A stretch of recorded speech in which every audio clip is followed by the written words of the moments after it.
ఏం జరిగిందన్నా? ఎందుకంత టెన్షన్ పడుతున్నావు? వదిన ఫోన్ తీయడం లేదా? తీయకపోవడం కాదురా, ఫోన్ స్విచ్ ఆఫ్ చేసింది. స్విచ్ ఆఫా? ఛార్జింగ్ అయిపోయి ఉండొచ్చుగా, ఎందుకంత టెన్షన్ పడుతున్నావు? ఫోన్ చేద్దాం. కాదురా, తను కావాలనే ఫోన్ కట్ చేసింది. కంటిన్యూస్ గా ఫోన్ చేస్తుంటే ఫోన్ స్విచ్ ఆఫ్ చేసింది. మీ మధ్య ఏమైనా గొడవ జరిగిందా అన్న? మేమెందుకు గొడవ పడతాం రా? అది కరెక్టే, వాళ్ళ ఇంట్లో ఏమైనా గొడవ జరిగి ఉంటుందేమో అన్న. నాకు అదే అనిపిస్తోందిరా. ఇంతకుముందు ఎప్పుడు తను నా ఫోన్ కట్ చేయలేదు. ఎక్కడికన్నా? తన దగ్గరికే రా. ఇప్పుడా? ఈ టైంలోనా? వద్దన్నా. కాదురా. ఎవరన్నా? తనేరా. హలో. హలో రాజా. నేనే, చెప్పు. రాజా, ఏమైందిరా? ఇట్లా చాలా పెద్ద గొడవైంది. నువ్వు ఇచ్చిన చీర అమ్మ తగలబెట్టేసింది. తగలబెట్టిందా? అదేంటి? శనివారం మామయ్యతో పెళ్లి కూడా చేస్తుందట. అవునా? సరే ఉండి, నేను ఇప్పుడే వస్తున్నాను. Hello hello. వద్దు రాజా, వద్దు. ఏ అయినా నాకు ఇప్పుడు నేను చూడాలనిపిస్తుంది. కాదు రాజా, ఇప్పుడు రావద్దు. నేనే నీకు ఫోన్ చేస్తాను, రేపు కలుద్దాం. అంటే అది నేను చెప్తున్నాను కదా, నువ్వేం కంగారు పడకు. సరే, ఏమన్నా తిన్నావా? తింటానులే. చూడు, దేనికి భయపడకు. నేనుండగా నేను ఎవ్వరూ ఏమీ చేయలేరు. హాయిగా తిని పడుకో. నాకున్న ధైర్యం నువ్వే రాజా. రేపు కాల్ చేస్తాను. సరే, గుడ్ నైట్. Good night. నువ్వు అన్నం తినే మూడ్లో లేనట్టు అర్థమవుతుంది, కానీ నువ్వు రోజు చదువుకునే డైరీ చదువుకు అన్నా, కాస్త మూడ్ చేంజ్ అవుతుంది. నేను వెళ్ళి నీకు మజ్జిగ పట్టుకొస్తా.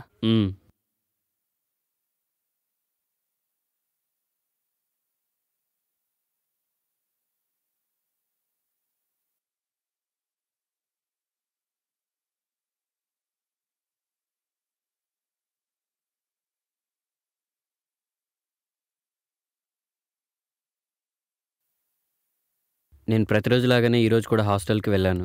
కానీ నేను ఊహించని ఒక సంఘటన అక్కడ జరిగింది. నేను మామూలుగా ప్రతి ఒక్కరిని కలుసుకుంటూ ఆయిషాను కూడా కలుద్దామని తన రూమ్కి వెళ్ళాను.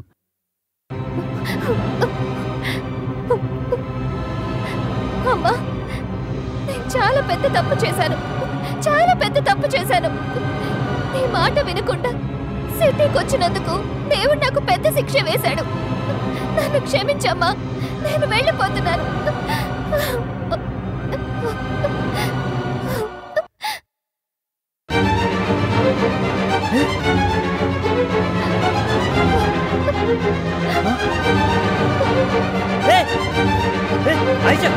ఏంటిది? ఎందుకు పని చేస్తున్నావు? అసలు ఏం జరిగింది? ముందు ఏం జరిగిందో చెప్పు, తర్వాత ఈ పని చేస్తూ గాని. మొన్న నేను స్నానం చేస్తుంటే ఫ్రెండ్ ఒకడు నాకు తెలియకుండా వీడియో షూట్ చేశాడు. ఇప్పుడు అది నెట్లో పెడతానంటూ నన్ను బ్లాక్మెయిల్ చేస్తున్నాడు. చచ్చిపోక ఏం చేయమంటావు? నువ్వేం భయపడకు, నేను చూసుకుంటాను. నీ వీడియో వాడి దగ్గర నుంచి తీసుకొచ్చి నీకు ఇస్తాను. నన్ను నమ్ము. నమ్మకం లేకపోతే చచ్చిపో, నేను నిన్ను ఆపను. నేను నిన్ను నమ్ముతాను కృష్ణ. తన ఫ్రెండ్ జనార్దన్ తనను టార్చర్ పెడుతూ సెల్ ఫోన్లోని వీడియో చూపించి బెదిరిస్తున్నాడు అని చెప్పగానే నాకు చాలా కోపం వచ్చింది. వెంటనే నేను వెళ్ళి నాకు బాగా పరిచయం ఉన్న జర్నలిస్ట్ ద్వారా ఆ జనార్దన్ గారిని అరెస్ట్ చేయించాను. ఆయిషా గారు, ఎవరు? లాండ్రీ బట్టలు ఇస్తారా? ఇదిగో. అను, కృష్ణ ఎక్కడా? కృష్ణుడు గారు ఇంట్లోనే ఉన్నారు, కానీ ముందు మీరు ఒకసారి టీవీ ఆన్ చేసి న్యూస్ చూడండి. సెల్ ఫోన్లో సీక్రెట్ గా అమ్మాయిల నగ్న దృశ్యాలను చిత్రీకరిస్తున్న ఒక ప్రముఖ మంత్రి గారి కుమారుణ్ణి పోలీసులు ఈ రోజు ఉదయం అరెస్ట్ చేశారు. ఈ విషయంలో పోలీసులకు మీడియాకు సహకరించిన ఓ అజ్ఞాత వ్యక్తిని అందరూ అభినందించారు. కృష్ణ, కృష్ణ, ఆ మొబైల్ తీసుకుని వచ్చావా?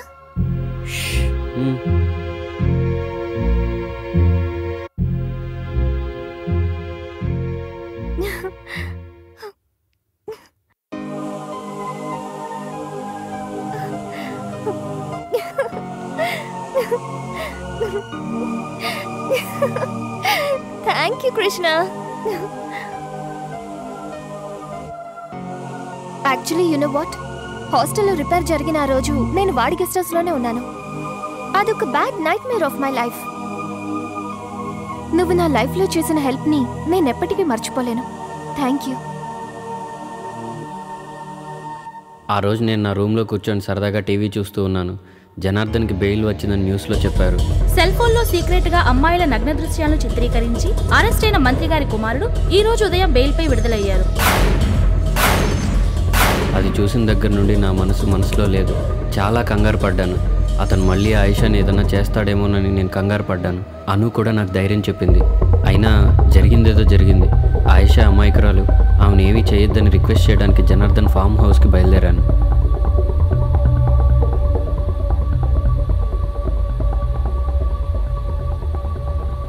ఇదేంటి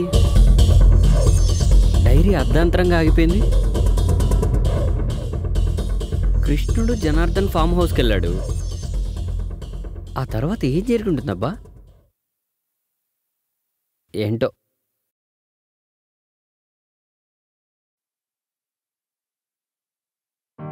రండి రండి. మీరు రాకపోయేసరికి నా కొట్టుకే కాలైపోయింది చూసారా? ఏం తాతారు? ఒక స్ట్రాంగ్ టీ బాబాయ్. అన్నా నీకు? నాకేం వద్దురా, నా మనసేం బాలేదు. నువ్వు తాగు.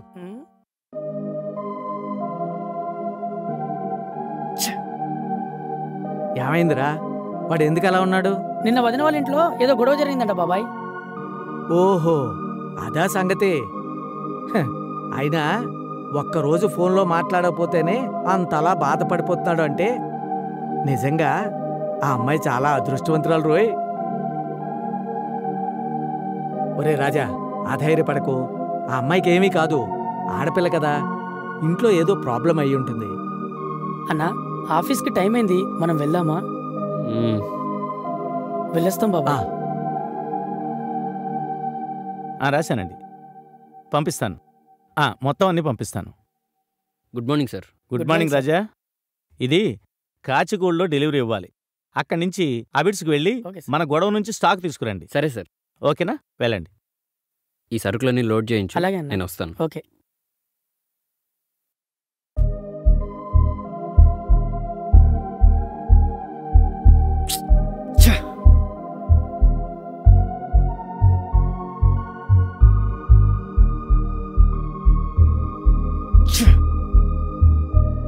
రే బద్రీ, ఏంటన్నా? నువ్వు వెళ్ళి ఆ సరుకులు డెలివరీ ఇచ్చేసరా, నేను మధ్యలో కలుస్తాను. సరే అన్నా. అన్నా ఎక్కడికి వెళ్తున్నావు?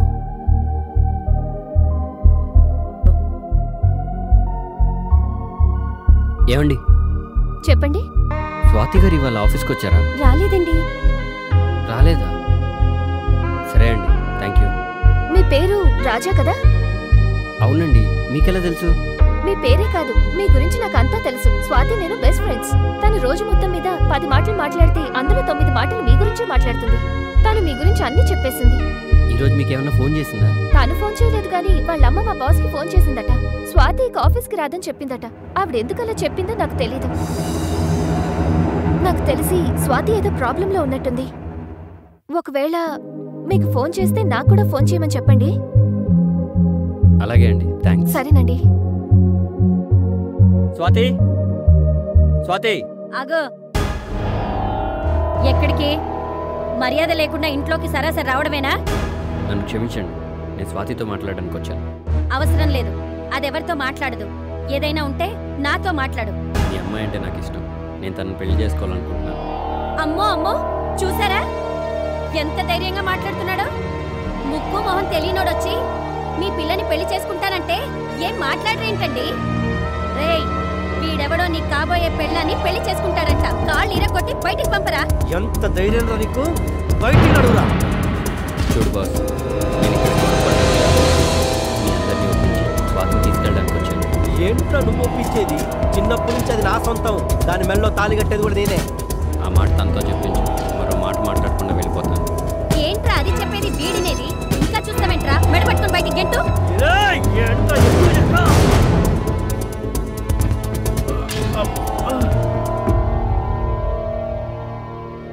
నన్ను క్షమించండి సార్, మీ అనుమతి లేకుండా మీ ఇంటికి వచ్చాను. స్వాతి గురించి ముందు నేనే మీ దగ్గరికి వచ్చి అడగాలనుకున్నాను, కానీ ఇప్పుడు పరిస్థితులు చేజారిపోయాయి సార్. కానీ ఒక్కటి మాత్రం చెప్పాలనుకుంటున్నాను.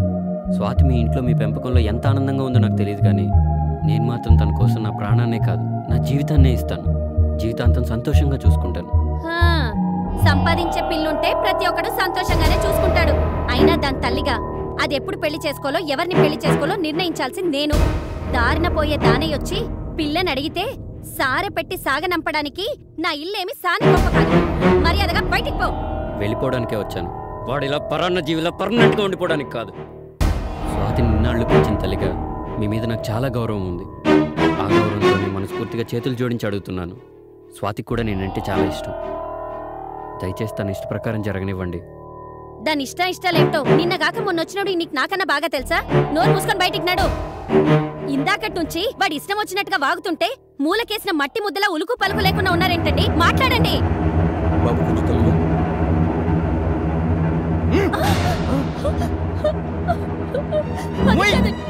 నోరు ముయ్. ఈ రోజు నుంచి ఇంట్లో నీ గొంతు వేసిందో నువ్వు కత్తి పెట్టి పడుచుకోవడం కాదు, నీ పీక పిసికి నేను చంపేస్తా.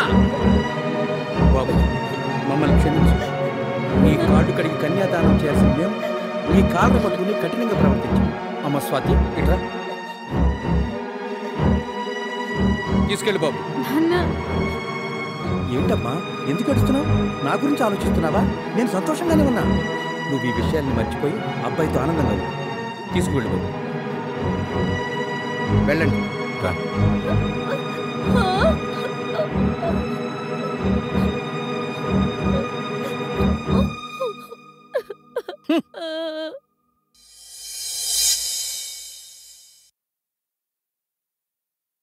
దిగు.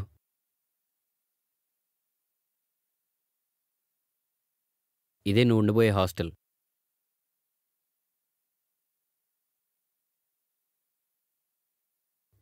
ఇదిగో. హలో. హాయ్ అండి. నేను చెప్పాను కదా, తనే స్వాతి. హాయ్. హలో. మేడంతో మాట్లాడాను, ఓకే అన్నారు. ఇప్పుడే రూమ్ రెడీ చేయించి వస్తున్నాను. థ్యాంక్స్ అండి. పర్వాలేదండి. తను ఇంతవరకు ఇల్లు వదిలిపెట్టి ఎక్కడా లేదు. మొదటిసారి హాస్టల్లో ఉండబోతుంది. మా పెళ్ళి నేను ఇల్లు సెట్ చేసుకునేంత వరకు తను ఇక్కడే ఉంటుంది. అందుకని మీరు ఇంతగా చెప్పాలండి. మీరేం టెన్షన్ పడద్దు. తన గురించి చెప్పగానే నేను అంతా అర్థం చేసుకున్నాను. అందుకే నా రూమ్లోనే తనకి అలాట్ చేయించాను. థ్యాంక్స్ అండి. It's okay.